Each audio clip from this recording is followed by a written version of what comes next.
narrativa sem método é só discurso, e o discurso sem resultado não move o valuation. O profissional das relações com investidores ele tem que usar menos adjetivos, ele tem que ser mais um financista, né? Então, não adianta você chegar lá e falar assim, olha, Cássio, a gente tem essa estratégia aqui e ela é muito boa. Não. Você vai querer ter sua opinião. Se o discurso é um, mas a realidade é outra, não vai conectar com o público, não vai fazer sentido como um todo. Como que foi pra você, como profissional de RI, se preparar pra algo negativo caso acontecesse? Você tem que antecipar quais vão ser as coisas difíceis que vão vir e você já poder explicar, antes mesmo da pergunta vir, por que você está falando algo diferente do que o mercado está falando. Às vezes está na hora certa, no lugar certo, porque simplesmente você não subestimou uma pergunta que parecia meio aleatória na hora. O profissional de RI é essa grande ponte que liga a empresa no mercado. E não pode morrer só levando informação para o mercado. Precisa voltar essa informação, voltar para o time e levar para o C-Level.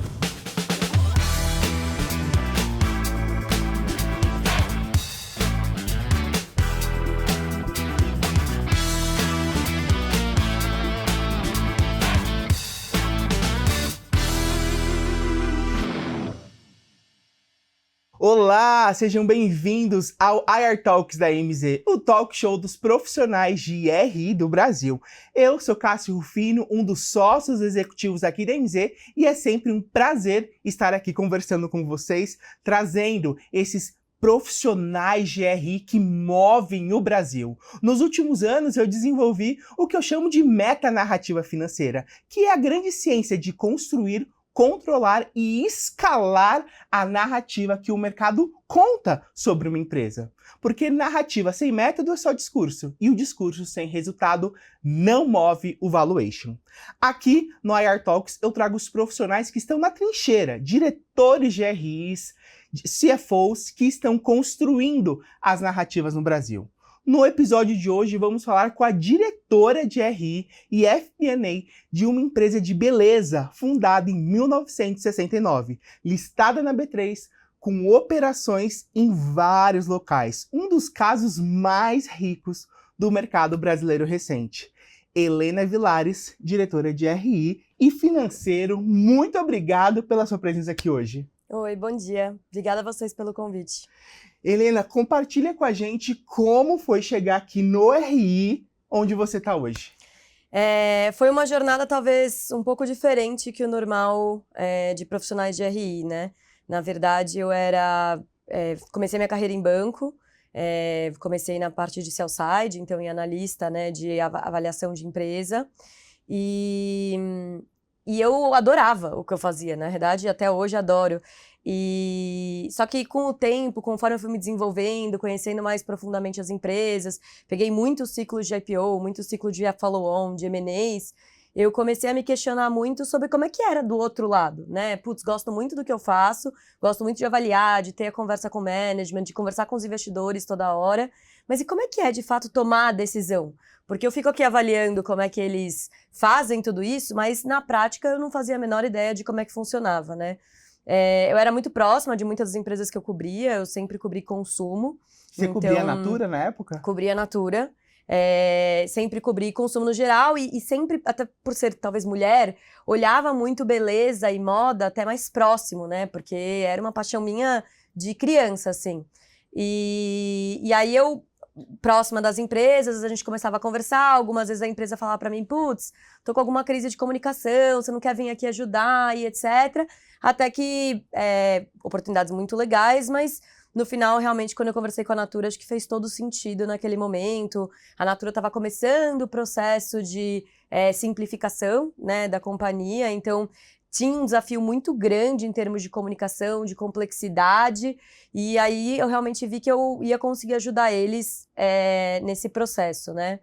Era uma empresa que eu era apaixonada também, sempre foi uma das grandes empresas do Brasil, então acho que no final acabou dando match e eu mudei para o outro lado da mesa. Então saí do sell side e fui para a área de relações com investidores, acho que passar por uma das jornadas com os maiores aprendizados que eu tive na minha vida, porque realmente em 4 anos de carreira de relações com investidores da Natura e de outras áreas de finanças que eu liderei lá, a gente fez totalmente uma simplificação da companhia.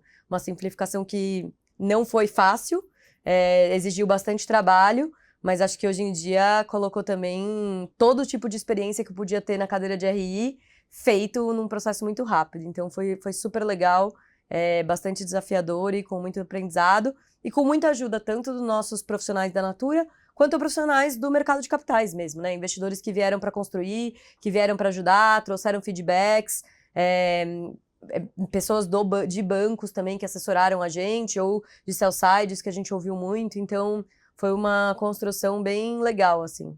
Falando em construção, né? Quando você estava ali na sua época de faculdade, o que você imaginava fazer? Você imaginava que você estaria hoje nessa cadeira? Não, sendo bastante sincera, e talvez sincericídio aqui no vídeo, mas eu queria ganhar dinheiro na faculdade. Era só essa a minha meta. Então eu fui para banco porque era uma carreira em que, teoricamente, você conseguia acelerar essa jornada. Óbvio que conforme eu fui me conhecendo como profissional, eu fui descobrindo as coisas que eu gostava e que eu não gostava. Então eu percebi que no meu primeiro estágio, que nem era na parte de mercado financeiro, era em banco, mas não era mercado financeiro especificamente, eu percebi que eu gostava muito de desafios intelectuais, mas ao mesmo tempo era muito comunicativa. Então se eu ficasse só olhando Excel e fazendo análise e montando PowerPoint, eu ia ficar um pouco entediada. Ao mesmo tempo, se eu fosse só comercial, eu acho que também ia me faltar um desafio intelectual que é muito importante para motivar o meu dia a dia, assim. Então, esse conjunto de fatores sempre foi onde eu me encontrei. Por isso que provavelmente eu fui para Research, né? E depois, na área de relações com investidores, sempre foi um combinado meu de que eu teria outras áreas de finanças para continuar com esse desafio intelectual muito forte. Gente, não estou dizendo que o Relações com Investidores não tem desafios intelectuais, mas eu acho que se você consegue ainda pegar outras cadeiras, você consegue se conectar ainda mais com os desafios do dia a dia que, de fato, o RI tem que passar para o mercado financeiro, né? Então, foi sempre o jeito que eu olhei para essa cadeira e foi um negócio que acho que, para mim, na minha carreira, sempre vai ser um divisor de águas. Assim, eu preciso ter as duas coisas ou, para mim, como profissional, acaba que não faz muito sentido. E quais outras áreas você está ali responsável em Natura também? Então, durante o processo de simplificação, eu também era responsável pelo FP&A global, né? Planejamento financeiro global. Então, eu assumi essa área quando a gente ainda tinha The Body Shop, não tinha mais Aesop, mas se não me engano a gente tinha 135 países mais ou menos consolidando. A gente foi fazendo o processo de simplificação até sobrar a América Latina aqui com os seus 15 países. E aí, no momento de simplificação, a cadeira de FP&A global não existia mais. Então, a América Latina aqui me deu a oportunidade de olhar para outras cadeiras de finanças. Então, hoje em dia eu sou financeiro da nossa fintech, que é o Emana Pay, de novos negócios, de Venture Capital, lá que é a nossa CVC, né? De sustentabilidade, recentemente eu assumi o financeiro de sustentabilidade, e eu também participo da nossa diretoria da nossa Previdência. Uma longa história isso, mas enfim, também sou da nossa Previdência. Então, acaba que eu assumo hoje em dia vários desafios de finanças junto com a cadeira de RI. Helena, como conseguir conciliar todos esses elementos? O maior conselho que eu dou, na verdade, é ter bons times. Eu tenho um time hoje em dia muito bom e acho que o maior aprendizado para mim na carreira corporativa e como gestora foi realmente contratar boas pessoas para me ajudar. Não tem como microgerenciar quando você consolida essa quantidade de coisas, não tem como ficar microgerenciando tudo. Então, ter pessoas que você confia, que tem o perfil correto para aquela cadeira, é o maior aprendizado. E eu acho que no mundo corporativo isso é muito importante porque as pessoas são contratadas por diversas razões, diversas motivações. E você, como gestor, tem que ter a maturidade e o olhar para entender quais são essas motivações e como é que você vai conseguir tirar o melhor de cada pessoa. Canalizar Exatamente. aquilo, né? Até eu tinha um chefe, ainda considero ele, né? Chefe é sempre chefe, não importa se ele não for mais naquele momento. Mas ele me ensinou muito que o melhor gestor é aquele que consegue alinhar os interesses pessoais com os interesses da empresa. Então você tem que ter o olhar para aquela pessoa de quais são os interesses pessoais dela, quais são os interesses que a empresa tem e conciliar essas duas coisas. E eu acho que isso foi com certeza o maior aprendizado que eu tive. E como hoje está ali estruturado a sua equipe de RI? Na área de RI, a gente tem uma área até que, fazendo um benchmark assim, com outras empresas, enxuta, dado o tamanho da companhia, a quantidade de papéis que a nossa área de relações com investidores tem de responsabilidade. Então, sou eu de diretora, a gente tem o Nicolas de gerente, que é um cara também com expertise de buy-side, de sell-side e de relações com investidores. Então, eu gosto desse perfil que já caminhou dos dois lados. A gente tem uma vaga de coordenador, que a gente está contratando meio que agora, e a gente tem uma analista também na área de RI. Então, é um time relativamente enxuto até. Até quando eu assumi, na realidade, o time, ele era um pouco maior, mas eu gosto de ter times um pouco mais enxutos, e aí realmente dá caminho de trajetória de desenvolvimento profissional mesmo para eles. Eu acho que você tem muita gente no time, fica mais difícil você conseguir ter espaço para todo mundo, né? Óbvio, a desvantagem disso é que o time todo tem que trabalhar bastante, especialmente o RI, que tem picos, né, de divulgação de resultado, de assembleia, de formulário de referência. Você tem picos, parte ruim disso é que acaba que tem momentos em que o time tem que trabalhar muito mais. A parte boa é que realmente todo mundo tem espaço para tudo e a gente consegue desenvolver todo o time em todas as áreas. Então, eu não tenho um time, por exemplo, que é só responsável para o societário e regulatório e um time que é responsável por atender cliente. Eu não acredito nesse tipo de profissional, nem o meu time, né? Então, a gente realmente faz com que uma pessoa ela seja responsável por societário, por regulatório, por atender cliente, ela se desenvolve como um todo para poder continuar atendendo o nosso investidor da melhor forma possível. Hoje, quanto tempo você dedica ali especificamente pro RI? Olhando sua agenda aqui, ó. Eu tenho uma regrinha de bolsa, obviamente não é exatamente dessa forma, mas eu costumo de manhã separar para relações com investidores e final do dia também, relações com investidores, mas a minha tarde, meu almoço, eu tento focar na parte de finanças. Por uma questão de como o meu cérebro funciona, assim, eu sou uma pessoa que de manhã eu não sou tão rápida, então eu prefiro encher de reunião de manhã com o investidor, porque sendo rápido ou não, você tem que atender aquele cara da melhor forma possível, então isso te força a funcionar melhor de manhã. E à tarde eu sou uma pessoa muito produtiva. Então eu gosto de deixar um momento mais quietinho para eu ficar fazendo as análises que eu preciso fazer como financeiro, para eu pensar em coisas um pouco fora da caixa, produzir mesmo conteúdo, seja para a área de RI, seja para as outras áreas de finanças. E aí no final do dia que você já tá meio cansado também, eu volto para as reuniões. Isso faz com que eu mantenha o dia todo meio produtivo, assim. Mas é uma regra meio de bolso, no geral. Às vezes tem que se adaptar, obviamente, é uma coisa ou outra. Nossa, faz muito sentido. Você se adapta conforme o seu perfil de profissional de horário. Acho que tem pessoas que, por exemplo, são muito produtivas de manhã, né? Então eu falaria, cara, pra essa pessoa, bloqueia de manhã pra você ficar fazendo as análises, as leituras, tudo que você precisa. E aí deixa aquela parte estar um pouco mais cansada pra fazer reunião que você, cansado ou não, você vai produzir, você vai ser bom naquilo. Então é o jeito que eu organizo minha agenda. E todo mundo do meu time eu peço pra fazer a mesma coisa. Falo, ó, se conheça quais são as suas limitações, quais são os seus momentos bons e tenta organizar a sua agenda dessa forma, assim. Porque eu acho que isso faz sua produtividade ser muito maior. Ou até mesmo para a rotina, se o profissional faz home office, por exemplo, um determinado dia, e às vezes tem criança em casa. E eu pensando aqui comigo mesmo, quando eu tô de casa, home office, meus filhos estudam à tarde. Se eles estão de manhã em casa, eles fazem um pouco de barulho. Então eu prefiro fazer reunião de manhã. Exato. Porque eu tenho que fazer a reunião independente de qualquer coisa, e à tarde, no silêncio, eu consigo produzir exatamente muito mais. isso. É exatamente isso. Faz muito sentido. É o mesmo processo. E eu acho que as pessoas têm que se conhecer, assim, nesse nível. Porque senão, se você fica muito à mercê da sua agenda, cara, no final fica difícil você sempre não, mas ser mais produtivo, sabe? Então, outra coisa que eu vejo muito, assim, profissional que tem muita reunião, que nem relações com investidores, se ele vai deixando muito espaço entre as reuniões, cara, ele perde muito tempo, porque naqueles 15, 20 minutos que ele tem entre uma reunião e outra, ele não vai conseguir produzir muita coisa, no máximo responder um e-mail, exato, mas ele não vai ter aquele momento de ficar 2, 3 horas de qualidade produzindo alguma coisa, focado em alguma coisa. Então, no geral, óbvio, é chato você ter que fazer reunião back-to-back e não ter tempo muito pra beber uma água, etc. Mas por isso tem time. Já vai entrando naquela primeira reunião, você chega um pouquinho atrasado pra beber uma água, pra, sei lá, fazer alguma coisa que precisa. Mas depois você consegue já engrenar direto. Você ficar deixando espaço na agenda, fica muito complexo você conseguir produzir. Eu acho que essa é uma dica incrível que os profissionais de RI precisam ter. Precisam mesmo, sério. De verdade, assim, ainda mais empresa large cap, que tem muita demanda, muita demanda. Eu tenho mais demanda hoje em dia na Natura do que eu tinha, por exemplo, como Sell-Side. E olha, como Sell-Side tinha muita reunião. Mas, assim, a frequência por mês costuma até ser maior na Natura. Acho que pela questão da complexidade da história que foi nos últimos 4 anos, pela notoriedade da companhia, pela importância até de liquidez dentro da parte de consumo. Se a gente não tem uma boa técnica para se organizar, o time afunda, é impressionante. Você tem que ter boas técnicas de organização da sua agenda, assim. Saindo um pouquinho da técnica, quais relatórios de RI que para você, como diretora de RI, é fundamental você ter? Seja diário, semanal, mensal, compartilha um pouquinho. Olha, obviamente, para mim, o relatório mais importante que a gente tem é o resultado trimestral. É o momento que a gente consegue colocar tanto a análise passada, quanto a nossa visão futura sobre a companhia.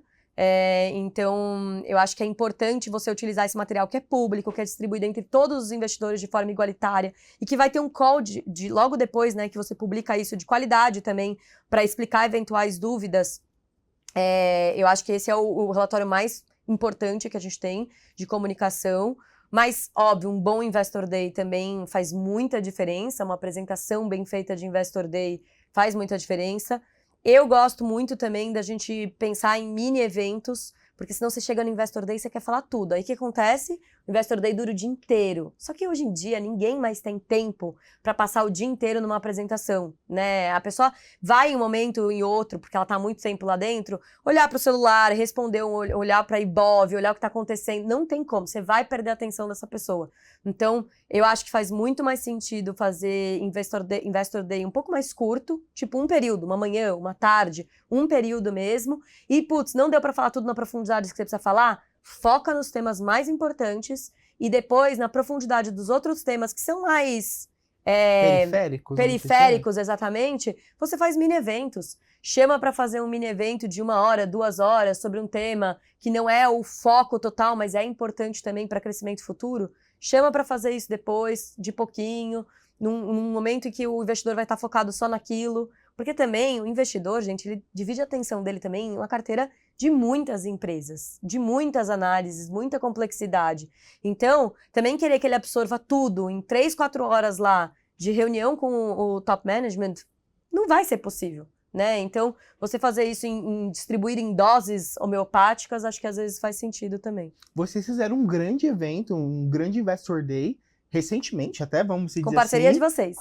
Muito bom, com o MZ. Como foi para você essa experiência? Foi muito legal, porque desde que eu cheguei na Natura, a gente tem vontade de fazer um Investor Day, só que por conta de toda a complexidade da história, acabava que ia perder o sentido, assim. Então, como é que você vai falar da tese futura de crescimento no momento que você está no meio de um desinvestimento gigante como o da Body Shop, o da Aesop, o da própria Avon Internacional? Então, a gente sabia que não fazia sentido para o investidor estar lá para falar sobre crescimento de longo prazo, enquanto muitas outras coisas de curto prazo estavam acontecendo. Ao mesmo tempo, como vocês bem conhecem a indústria, também fazer um Investor Day para falar sobre estratégia de desinvestimento não faz sentido. Isso é uma questão muito mais de oportunidade de mercado, que você está conversando com o próprio banco que está assessorando. Então, a gente segurou por um tempo isso, e aí, antes mesmo de acabar essa simplificação, mas já com muita confiança de que estava no final do processo, a gente pôde chamar o Investor Day com o mercado, que a gente quis há muito tempo.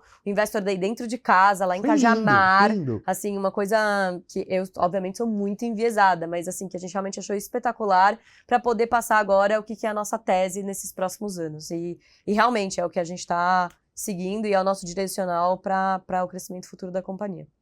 Muito bom. Porque todo profissional de RI precisa ter muito claro essa mensagem central, que eu costumo dizer. Igual você comentou agora, precisa ter isso muito claro com as narrativas de sustentação para sustentar tudo que está sendo falado. Se o discurso é um, mas a realidade é outra, não vai conectar com o público, não vai fazer sentido como um todo.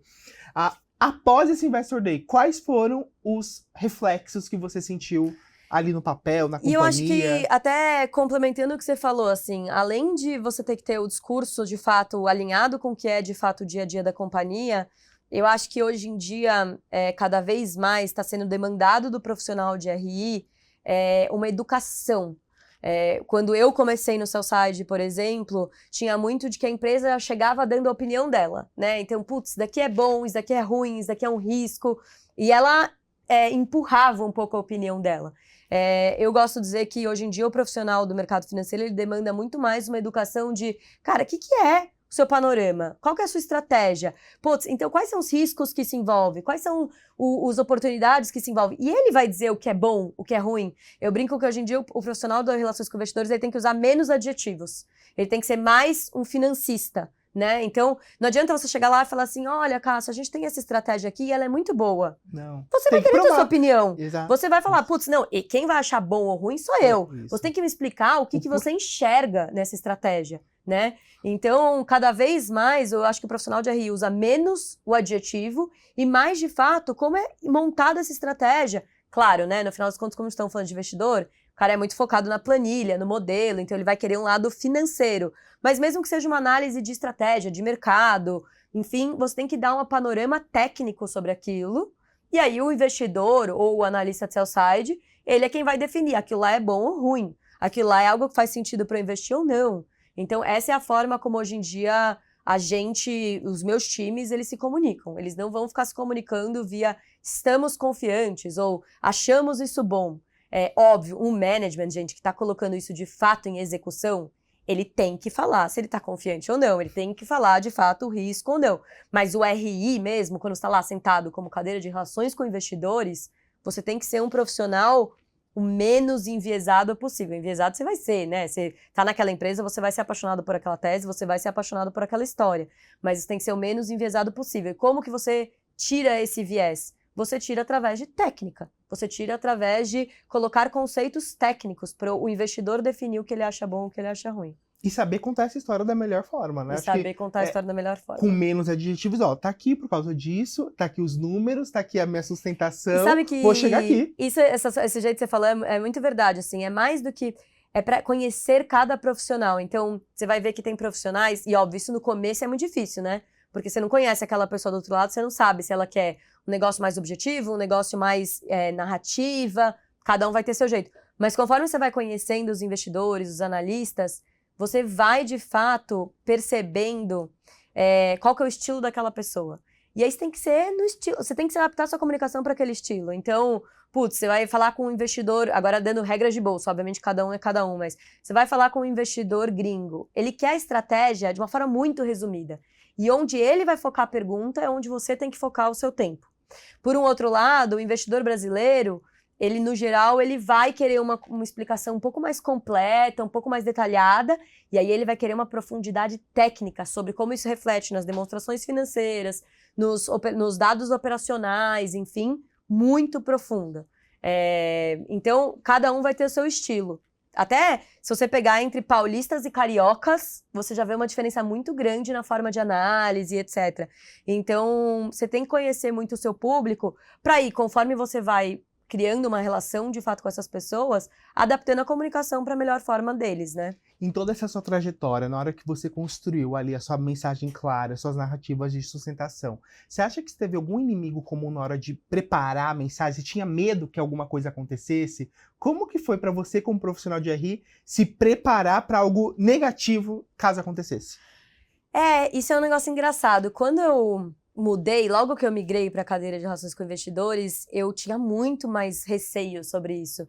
Porque por mais que eu já tivesse do outro lado, né, eu não tinha noção, assim, do que podia dar errado, o que podia dar muito certo.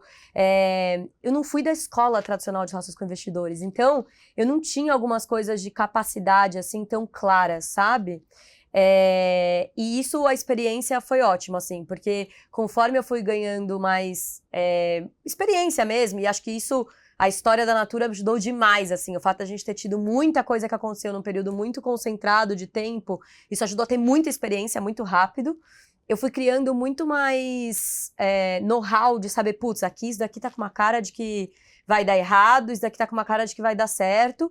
E às vezes, gente, a comunicação é o que ela é. Então não adianta também, não, vamos pra uma trajetória de que um negócio que parece que vai dar certo, sendo que você tá fazendo uma coisa diferente, né? Você comentou isso algumas vezes aqui na conversa. A narrativa tem que estar alinhada com as ações. Então, o que você tem que fazer como um profissional de relações com investidores é mapear onde vão ser as críticas nessa sua comunicação, porque ela é a verdadeira, ela é a transparente, então você tem que seguir com ela. E, nesse sentido, já se preparar para explicar esses pontos, né? Então, eu vou dar um exemplo, obviamente não falando de Natura, mas assim, você vai numa explicação num resultado que é muito diferente do que o mercado tá falando. Cara, primeira coisa, tem que saber o que o mercado tá falando. Não adianta você ficar lá naquele seu mundinho achando que, putz, eu sei do meu resultado, eu sei de tudo. Você tem que fazer, os analistas que seguem você, quais outras empresas eles olham? Você tem que saber o que está acontecendo com essas outras empresas. Porque aí, você já vai chegar preparado naquela explicação do resultado, falando, olha, aconteceu isso, isso, isso, e eu sei que para o resto está acontecendo diferente. Por quê? A melhor defesa que você pode ter é não esperar o ataque. Não faz sentido você esperar uma pergunta falando, nossa, mas você tá falando isso? Gente, mas todo mundo tá falando diferente. Aí você fica, pera, calma. Você tem que já saber, você tem que antecipar, isso que é ser sênior, né? Você tem que antecipar o que vem de perguntas em relação àquilo. E, gente, a gente está numa taxa de juros de muito alta há muito tempo. O mercado, no geral, vai focar, infelizmente, nos desafios. Já peguei momentos em que a taxa de juros estava muito baixa e o mercado focava só nas coisas boas. Agora não é o momento, então você tem que antecipar quais vão ser as coisas difíceis que vão vir e você já poder explicar, antes mesmo da pergunta vir, por que você está falando algo diferente do que o mercado está falando? Ou por que você está vendo um negócio diferente do que o mercado está vendo? Sei lá, você vê um macro um pouco pior, o mercado está vendo um macro melhor. Você tem que já vir com a explicação pronta, não adianta deixar perguntar. Por que acontece? Muitas vezes nem perguntam. Esse é o pior cenário. Porque estão pensando e não perguntam. E aí vai rolar uma fofoca em relação àquilo que você não teve nem chance de se explicar. Então, o melhor jeito realmente é antecipar quais vão ser as dificuldades que as pessoas vão ter em relação à sua tese, em relação àquela sua explicação, e já colocar por que ela é um pouco diferente, ou, enfim, tô pensando num ponto diferente, foi o exemplo que eu pensei. Mas você tem que pensar naquelas dificuldades e já antecipar os pontos de dúvida que vão vir. Na prática, para um call de resultados, por exemplo, como que você se prepara com as perguntas que podem vir? Eu acho que depois que você tem pronto, né? Pronto assim, óbvio, tem ajustes que você pode fazer de uma palavra ou outra, etc. Mas pronto sobre a análise do resultado e a perspectiva futura. Isso é um negócio que a gente sempre fez, assim. Dentro do resultado, a gente coloca a perspectiva futura. Muitas empresas não fazem sobre isso. E aí fica difícil falar sobre o futuro de uma forma igualitária com todos os investidores. Eu sou a chata da CVM, assim. Eu acho que a gente tem que, cara, se preocupar sempre com a informação ter que ser igual para todos os investidores, né? E então o Earnings Release, como eu falei, é um bom material para isso. E aí, para depois que você tem aquele material pronto, você tem que ir lendo ele com a cabeça limpa, assim. Não olha por uns 2 dias para aquilo. Com a cabeça limpa, lê ele de uma perspectiva do investidor e se preocupa com o que ele vai falar. É engraçado, depois você conhece muitos seus investidores, até, ou potenciais investidores, pessoas que olham muito de perto a companhia, né? Você já vai ouvindo a voz deles falando, não, mas isso daqui, como assim? Isso daqui, cara, faltou essa informação. E conforme você vai ouvindo essas coisas, já pensando de fato quais vão ser as perguntas que você vai receber, faz um PPT, coloca lá todas as perguntas que você acha que vão ser mais difíceis de responder e já prepara alguma coisa. Não chega lá para chegar na hora do call e falar, nossa, verdade. Pô, essa pergunta é interessante. Então, você se preparar e conseguir antecipar ao máximo essas perguntas é bom. Uma outra dica que eu tenho e isso obviamente não consegui seguir sempre, tá? Não vou entrar no mérito, mas nunca consegui seguir sempre isso. Recentemente tenho seguido muito mais essa dica minha, que é solta o resultado cedo. Conseguindo soltar cedo, você vai conseguir ter uma interação muito grande com o mercado antes, para chegar para o call de resultado já sabendo quais vão ser as grandes dúvidas do call de resultado, né? E onde vão ser as grandes dúvidas do investidor. Eventualmente, até, como você vai ter tempo de qualidade lá com os investidores, batendo um papo sobre o que aconteceu, você já consegue antecipar, colocar talvez um gráfico vendo que, vai aparecer aquela dúvida, outro material público que é distribuído para todos os investidores, é publicado na CVM, já coloca um gráfico talvez respondendo a principal dúvida que está aparecendo, se ele não estava lá já.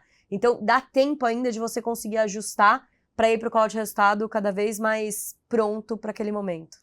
Qual curiosidade, vamos dizer assim, que você, quando era sell-side, foi para o RI e você descobriu que era do outro lado feito de uma maneira que você nem imaginava? Assim, várias, para ser bem sincera, mas eu acho que a mais, assim, se um dia eu voltasse para o outro lado, né, para a cadeira de banco, eu acho que a que eu ficaria mais surpresa é como a gente não entende de regulatório. O RI entende muito de regulatório, mas os investidores, os analistas não. E aí, às vezes, eles acham que um material é publicado ou escrito de uma forma por uma razão que não tem nada a ver pela razão da qual ele foi publicado. Então, por exemplo, aí é um exemplo meu, né? Às vezes a empresa soltava um comunicado falando sobre uma notícia de jornal. E eu falava assim, mas gente, por que tá soltando um comunicado para falar que aquela notícia não tem nada a ver? Eu não entendi aquilo. Para mim não fazia sentido aquela comunicação. Quando você entende o regulatório, na hora que você vê isso, você já sabe, putz, CVM tocou lá, bateu, deu uma notificação. Ou eles estão com medo, né, da CVM lá, bater, dar uma notificação, e eles já estão se antecipando publicando alguma coisa em relação a isso. Então, hoje em dia, quando eu entendo o regulatório, eu já entendo muito mais o que está por trás daquela comunicação.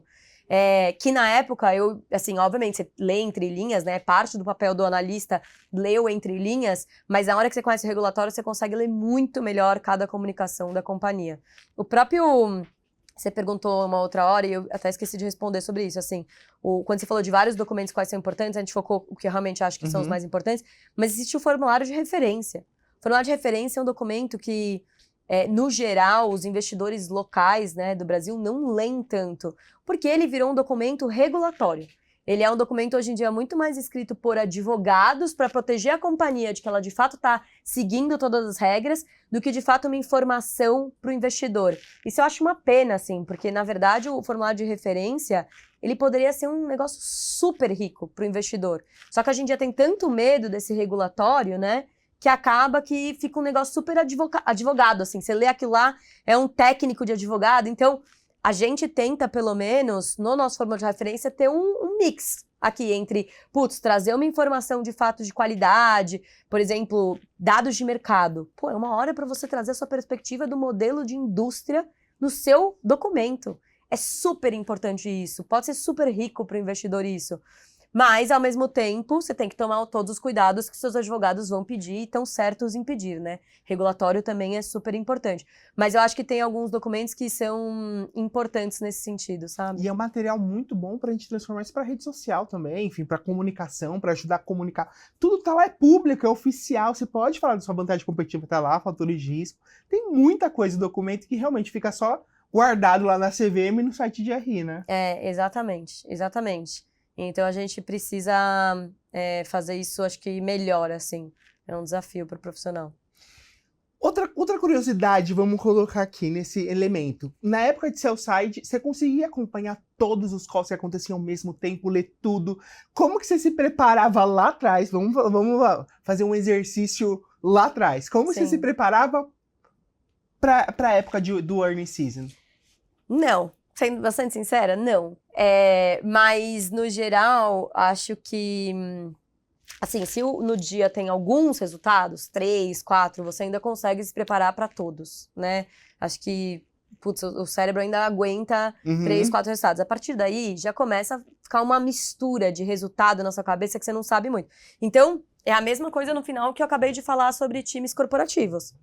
Você tem um time bom, que vocês vão fazer uma divisão de papéis. Então, olha, todo mundo vai olhar tudo, mas, quem vai entrar naquele resultado mais preparado para conversar com o management é você. Quem vai escrever esse relatório e o outro só vai bater o olho para fazer um check é aquele. Então, essa divisão de papéis é super relevante para conseguir todo mundo. E depois, obviamente, mais descansado, todo mundo tem que fazer a lição de casa. Então, eu li meio por cima o relatório da empresa X.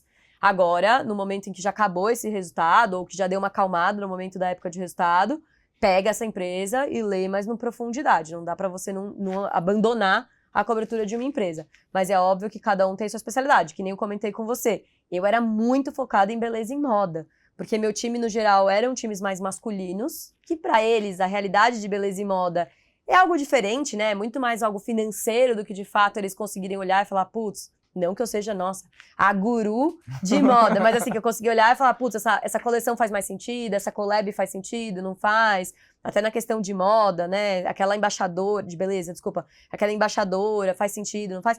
Então, você consegue ter um olhar um pouco mais crítico sobre isso, então sempre foi uma coisa muito mais natural pra mim. Da mesma forma que, por exemplo, aí, uma curiosidade sobre mim mesmo, assim, eu nunca fui uma pessoa que entendi com total profundidade varejo alimentar. Sei lá, era um negócio que eu gostava, não é um negócio super complexo, mas varejo alimentar não era um negócio que eu, na época brilhava super o olho, assim. Hoje em dia é engraçado, porque no final eu acabo acompanhando muito varejo alimentar por conta da tendência de natura mesmo, às vezes, para entender mais sobre o setor de consumos menos elásticos, né? Mas no final das contas, quando eu era sell-side, não era o lugar que eu mais olhava com profundidade. E aí a gente dividia o time. Uma pessoa que era apaixonada por varejo alimentar já ficava um pouco mais de olho. É assim. Muito bom, muito bom. Helena, eu ficarei aqui com você horas conversando sobre esse nosso universo de RI. E eu queria que você deixasse uma pergunta, um comentário, uma dica final para os profissionais de RI que estão nos assistindo, que acompanham o ARTalks, como ser esse profissional de RI estratégico. Cara, eu acho que... E aí, obviamente, minha humilde opinião, né? Já errei muito, já acertei muito, mas acho que o mais legal de ser um profissional de RI é que você pode aprender dos dois lados. Então, você pode tanto aprender com as áreas que você tem interação dentro da empresa, muito. Não fiquem só na superfície de, putz, recebi uma pergunta do investidor tal, vou lá e pego a resposta e passo para o investidor, né? Questiona, faz uma análise junto com o profissional que está te ajudando com essa resposta, tenta entender os riscos e oportunidades, como se você estivesse sentado na cadeira do cara, tentando entender mesmo, porque a qualidade da mensagem que você vai passar para fora vai ser muito melhor. Infelizmente, a gente ficou falando sobre antecipar perguntas, mas você não vai conseguir antecipar todas as perguntas. Então, quanto mais profundidade você conhecer como uma tomada de decisão é feita sobre tal tema, você consegue ajudar o profissional de RI perguntar, entender melhor. E, por um outro lado, o seu papel é tão estratégico porque o analista de relações, o analista de empresas, né, seja ele sell-side, buy-side, ele tem um conhecimento muito profundo sobre o setor, porque ele acompanha de tudo. Ele já viveu muitas experiências de todos os tipos. Então, tem coisas que eles perguntam que faz tanto sentido. Não deixa parar na conversa do relação com o investidor. Vá, de fato, trazer isso para dentro. Converse com o top management sobre essa questão. Provoque discussões. Eu tive várias discussões que a gente conseguiu de conversas com o investidor, gringo, local, o que for.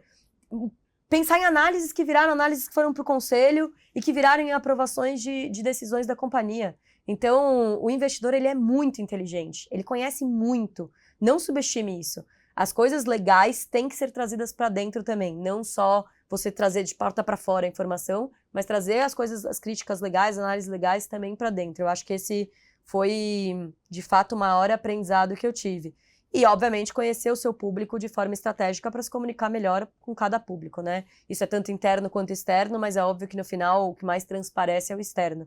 Então, eu acho que essas são as principais dicas. E, gente, as pessoas vão errar.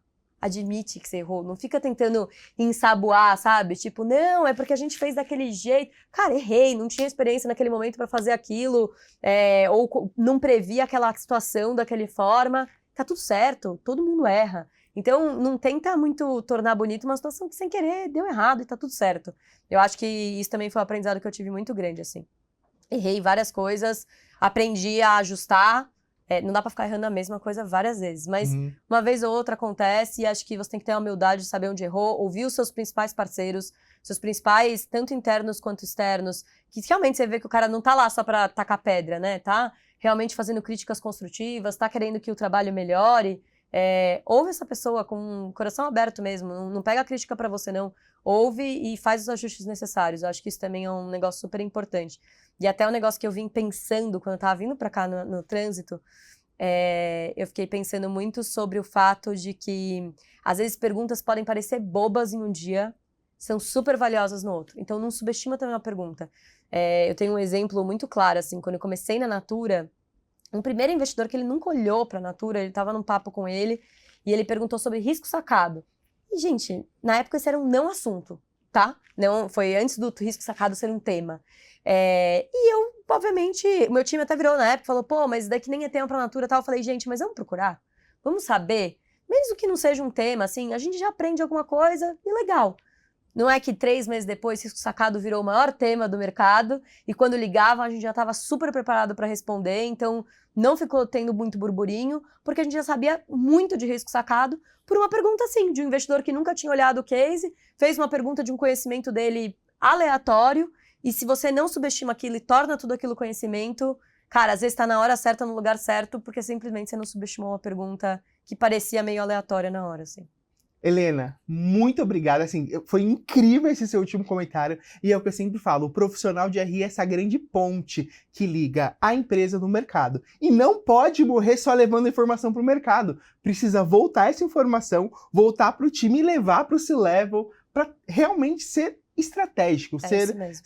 tentar se antecipar ao máximo, né? Exatamente, exatamente. Obrigado, viu, Helena? Obrigada a vocês pelo convite. Precisando de alguma coisa, avisem. E esse foi mais um episódio do nosso IR Talks. Você não pode deixar de acompanhar todos os outros episódios que estão lá no nosso portal. Obrigado e até o próximo episódio.